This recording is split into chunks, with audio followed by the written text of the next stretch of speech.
if you take a deep breath in, when you do that, you're actually activating your sympathetic nervous system. Athletes, they often take a few deep breaths right before starting a competition because that deep breath will give you a burst of that adrenaline, acetylcholine. It'll speed up your heart. It'll get you pumped. Okay. Okay. Right. That's how it does it. Now, but if you, a long, slow exhale, as you slowly exhale that deep breath you just took in, right now you're going to activate your parasympathetic nervous system. I hope you weren't holding your breath all that time. Sorry. So you breathe it in, you activate your sympathetic, everything's aroused, boop, boop, boop. And then that long, slow breath out.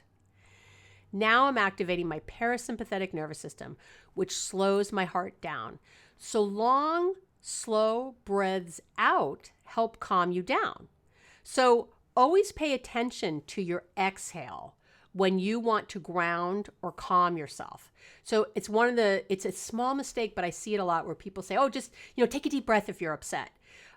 No, don't take a deep breath. Think about it. If you're upset, you take a deep breath, you're more upset. It's like, that's what we do when we're upset. We do take a deep breath. That's kind of part of the problem. It creates some of that excitement and fear in the brain.